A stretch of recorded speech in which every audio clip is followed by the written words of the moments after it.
नमस्कार दोस्तों, स्वागत है आपका मेरा यूट्यूब चैनल जीएस प्लैनेट पे। जैसे कि हम लोगों ने हिस्ट्री और पॉलिटी के लेक्चर शुरू कर दिए हैं। 5 लेक्चर हो गए हैं उनके। हिस्ट्री के ऑलरेडी जो 5 लेक्चर हुए हैं उन पे बेस्ड जो भी क्वेश्चंस पूछे जा सकते हैं वो एक क्वेश्चन की पूरी जो है एक श्रृंखला जो है तैयार हो चुकी, मतलब शुरू हो चुकी है। उसका पहला जो लेक्चर था वो मैंने अपलोड कर लिया है। जिन भाइयों को वो देखना हो वो देख सकते हैं और इसके क्वेश्चन को सॉल्व करके जो है उसका बेनिफिट ले सकते हैं, क्योंकि ये सारे जो क्वेश्चंस मैं पूछूंगा वो सारे डिफरेंट डिफरेंट एग्जामिनेशन में ऑलरेडी पूछे गए हैं और आगे भी पूछे जाएंगे, ऐसी पूरी संभावना है। तो उसी सिलसिले में, उसी श्रृंखला, उसी सीरीज में आज पॉलिटी का भी जो इम्पोर्टेंट क्वेश्चन है उसको टेकअप किया जाएगा। तो रिवीजन ऑफ कॉन्स्टिट्यूशनल डेवलपमेंट, जैसा कि हम लोगों ने पॉलिटी में 2 टॉपिक कवर किए हैं, एक बेसिक फैक्ट कवर किए हैं और दूसरा कॉन्स्टिट्यूशनल डेवलपमेंट या इसे हिस्टोरिकल बैकग्राउंड ऑफ कॉन्स्टिट्यूशन यानी संविधान का ऐतिहासिक विकास हम लोगों ने कवर किया है। उसके क्वेश्चन को देखेंगे। तो उसमें सबसे पहला क्वेश्चन देखते हैं। पहला क्वेश्चन है, विच one of the following acts provided the setting up of board of control in Britain through which the British government could fully control the British East India Company's civil, military and revenue affairs। Simple सा question है कि ऐसा कौन सा अधिनियम था जिसके माध्यम से ब्रिटेन में बोर्ड ऑफ कंट्रोल का गठन किया गया, जिसमें ब्रिटिश गवर्नमेंट सीधे ब्रिटिश ईस्ट इंडिया कंपनी के सिविल यानी कि नागरिक, मिलिट्री यानी कि सैन्य तथा रेवेन्यू यानी कि राजस्व मामलों को देख सकती है। तो जैसा कि हम लोगों ने आपको बताया था कि किसके द्वारा किया गया था। एक मिनट, अब सही है, स्क्रीन कुछ ज़्यादा फुल हो गई थी। तो कौन सा अधिनियम था जिसके माध्यम से सीधा सीधा बात करें कि बोर्ड ऑफ कंट्रोल का गठन किया गया? तो क्या रेगुलेटिंग एक्ट था? क्या 1784 का पिट्स ऑफ इंडिया एक्ट था? कौन सा था? तो सही आंसर होगा बी, पिट्स ऑफ इंडिया एक्ट। याद करो, रेगुलेटिंग एक्ट में तो पहली बार बंगाल को रेगुलेट करने का कोशिश किया गया था और क्या किया गया था? गवर्नर जनरल ऑफ बंगाल को अपॉइंट किया गया था। वो गवर्नर जनरल मद्रास और बॉम्बे के गवर्नर को भी हेड करता था। और पिट्स ऑफ इंडिया एक्ट का उद्देश्य यही था कि कंपनी के कॉमर्शियल और पॉलिटिकल अफेयर्स को सेपरेट करना। जो पॉलिटिकल अफेयर्स थे यानी राजनीतिक विषय वो किसको दिए गए थे? बोर्ड ऑफ कंट्रोल को। जबकि जो कमर्शियल अफेयर्स थे वो किसको दिए गए थे? कोर्ट ऑफ डायरेक्टर को। ठीक है, ये हम लोगों ने पढ़ा था। तो पहला क्वेश्चन हो गया। दूसरा क्वेश्चन देखते हैं। दूसरा क्वेश्चन है कि पार्शली रिस्पॉन्सिबल गवर्नमेंट यानी कि आंशिक रूप से उत्तरदायी सरकार in the provinces were established under which one of the following acts, मतलब निम्नलिखित में से किस अधिनियम के द्वारा प्रांतों में आंशिक रूप से रिस्पॉन्सिबल यानी कि उत्तरदायी सरकार का गठन किया गया। यहाँ वर्ड है पार्शली, फुली नहीं, फुली अकाउंटेबल नहीं है। तो देख लेते हैं। पहला है the government of India act 1919, दूसरा है गवर्नमेंट ऑफ इंडिया एक्ट 1935, तीसरा इंडियन काउंसिल एक्ट, फिर चौथा है इंडियन काउंसिल एक्ट 1892। ये दोनों तो बिल्कुल नहीं है, क्योंकि उस समय तो बिल्कुल भी किसी भी तरह के अकाउंटेबल गवर्नमेंट की बात नहीं की थी। अब यहाँ तक डाउट यहाँ होगा और यहाँ पर होगा। याद करो, गवर्नमेंट ऑफ इंडिया एक्ट में हमने बताया तो वहाँ पे डायरकी खत्म किया कर दिया गया था। Dyarchy in provinces was abolished, मतलब प्रांतों में द्वैध शासन को समाप्त कर दिया गया था। द्वैध शासन में ही आधे अधिकार दिए गए थे किसको? प्रांतों को। तो यही हुआ ना पार्शली रिस्पॉन्सिबली।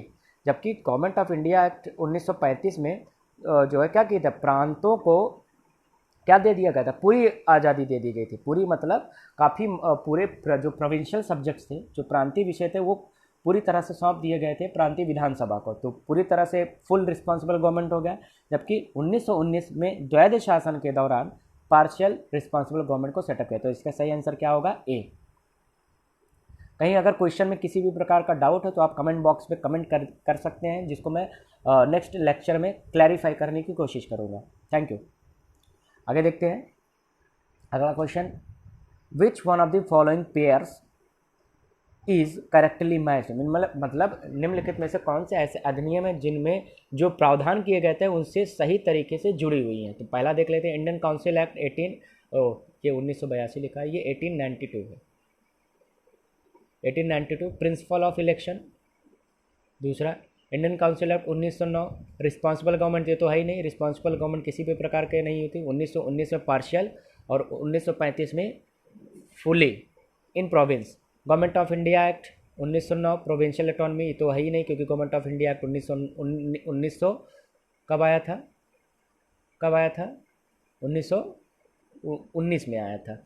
अगला है government of India act 1935, dyarchy in state, ये तो 1919 में किया गया था। तो यानी तीनों गलत है। और याद करो मैंने आपको बताया था 1892 में क्या किया था, इलेक्शन का प्रिंसिपल आया था। इलेक्शन वर्ड नहीं लिखा था, लेकिन प्रिंसिपल के रूप में देखा जाए सिद्धांत आ गया था। उसमें क्या किया गया था कि लोकल लेवल पर जो बोर्ड्स होते थे, डिस्ट्रिक्ट बोर्ड्स के क्या होते थे, मिनट समझते हैं। तो जो डिस्ट्रिक्ट बोर्ड्स होते थे, जैसे कि ये डिस्ट्रिक्ट बोर्ड है, ये यूनिवर्सिटी के बोर्ड्स हैं, ठीक है, और ये चैम्बर ऑफ कॉमर्स है। चैम्बर ऑफ कॉमर्स मतलब जो इंडस्ट्री के लोग होते थे। तो ये जो बोर्ड होते थे, यहाँ के जो मेंबर होते थे वो वोट डालते थे, वो वोट नहीं डालते थे, वो सुझाव देते थे। किसको? गवर्नर जनरल को सुझाव देते थे कि इस व्यक्ति को, हमारे इस मनई को, हमारे इस मानव को, इस मनुष्य को, इस व्यक्ति को अपॉइंट किया जाए कहाँ पर, काउंसिल में। तो ये एक तरह से सुझाव के तौर पर आया था। 1909 में तो क्या कर दिया गया था, सुझाव नहीं, यहाँ पर ये वोट डालते थे। तो वोटिंग पैटर्न कब शुरू होगा, 1909 में। और 1892 में क्या होता है, प्रिंसिपल ऑफ इलेक्शन इंट्रोड्यूस कर दिया। तो सही आंसर क्या होगा, ए होगा। अगला क्वेश्चन देखते हैं। अगला क्वेश्चन है कि 1935 in the federation established by the act of 1935 1935 residuary powers were given to the, मतलब कि जो संघ बनाया गया था, फेडरेशन का अर्थ होता है संघ। 1935 के अधिनियम में संघ बनाया गया था, याद करो, फेडरेशन, जिसमें कौन कौन थे, इसमें ब्रिटिश प्रांत थे, इसमें राजा महाराजा भी थे, इंडियन स्टेट्स भी थे। इन दोनों को मिला के क्या बनाया गया था, ऑल इंडिया फेडरेशन बनाया गया था। हालांकि ये फेडरेशन कागज़ पर ही बना, ग्राउंड पर बन नहीं पाया था। तो उस प्रावधान में रेजिडरी पावर्स का मतलब होता है अवशिष्ट शक्तियाँ किसको दी गई थी। याद करो मैंने आपको बताया था 3 प्रकार की सूची बनाई गई थी। पहली सूची बनाई गई थी फेडरल लिस्ट किसको दिया गया था, वायसराय। किसको दिया गया था, वायसराय, और केंद्र को दिया गया था एक तरह से। और फिर प्रोविंशियल लिस्ट यानी प्रांतीय विषय किसको दिए गए थे, प्रोविंशियल असेंबली को दिए गए थे, यानी कि प्रांतीय विधानसभा को। और कंकरेंट लिस्ट मतलब समवर्ती सूची, वो दोनों को दिए गए थे, प्रोविंशियल असेंबली और सेंट्रल असेंबली दोनों को दिए गए थे। और अंत में जो बच गए थे रेजिडरी पावर्स, वो किसको दिए गए थे, वो वायसराय को दिए गए थे। तो यहाँ वायसराय नहीं है, तो उसको क्या बोलेंगे, गवर्नर जनरल।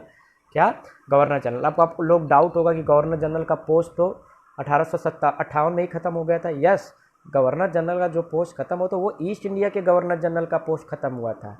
हालांकि जो वायसराय था वो गवर्नर जनरल भी था। कैसे समझते हैं, गवर्नर जनरल का अर्थ क्या होता है, गवर्नरों का गवर्नर, यानी महागवर्नर।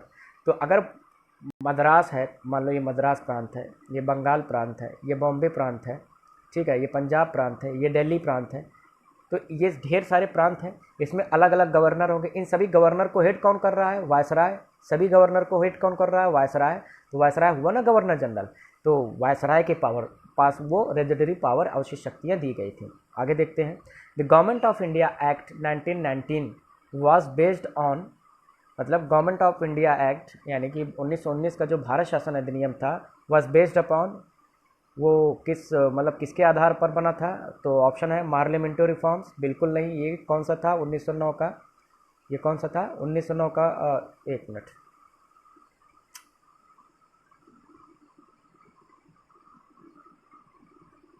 हम्म, 1909 का जो अधिनियम आया था, काउंसिल एक्ट, वो पार्लियामेंट्री रिफॉर्म था। Montagu Chelmsford reform, yes, it was the correct answer. Ramsay MacDonald, ये हिस्ट्री में आप लोग पढ़ोगे, नेहरू रिपोर्ट 1928 में आया था, ये हिस्ट्री में पढ़ोगे कि नेहरू रिपोर्ट क्यों आया था, साइमन कमीशन को काउंटर करने के लिए आया था। और रैमजे मैकडोनल्ड अवार्ड जो था, जिसे हम कम्युनल अवार्ड भी कहते हैं, 1932 में आया था। हिस्ट्री में हम लोग देखेंगे। आगे बढ़ते हैं। हाँ, under which one of the following acts, निम्नलिखित में कौन से अधिनियम में, was the communal electorate system introduced by the British in India for the first time, मतलब पहली बार भारत के अंदर किस अधिनियम के द्वारा सांप्रदायिक निर्वाचन की शुरुआत हुई थी, किसके द्वारा की गई थी, आप सबको याद होगा। पहली बार कब आया था, गवर्नमेंट यहाँ पर लिखा है यहाँ पे गड़बड़ हो गया, यहाँ गवर्नमेंट ऑफ इंडिया लिखा है जबकि ये गवर्नमेंट ऑफ इंडिया एक्ट नहीं होगा। क्या होगा? Indian council act. क्या होगा? इंडियन काउंसिल एक्ट, भारत परिषद अधिनियम 1909, जिसे मार्ले मिंटो रिफॉर्म्स के नाम से भी जाना जाता है। यहाँ पर बिल्कुल नहीं हुआ था, यहाँ पे नहीं होता, यहाँ पे नहीं होता। आगे बढ़ते हैं। अगला क्वेश्चन देखते हैं। Which one of the following acts led the foundation of the British administration in India, मतलब निम्नलिखित में किस अधिनियम के द्वारा भारत के अंदर ब्रिटिश प्रशासन की शुरुआत हुई थी? सिंपल सा क्वेश्चन है, रेगुलेटिंग एक्ट ऑफ इंडिया 1773, क्योंकि यहीं से शुरू हुई थी, प्रशासन कंट्रोल करना शुरू कर दिया था गवर्नर जनरल के माध्यम से। आगे बढ़ते हैं। आगे 2 क्वेश्चन और हैं, जल्दी से इसको देख लेते हैं कि which of the following component is not required for the formation of state, मतलब राज्यों के गठन के लिए निम्नलिखित में से कौन से कंपोनेंट यानी अवयव आवश्यक नहीं है? पहला पॉपुलेशन आवश्यक है, बिल्कुल है। दूसरा सॉवरेनिटी है, गवर्नमेंट है।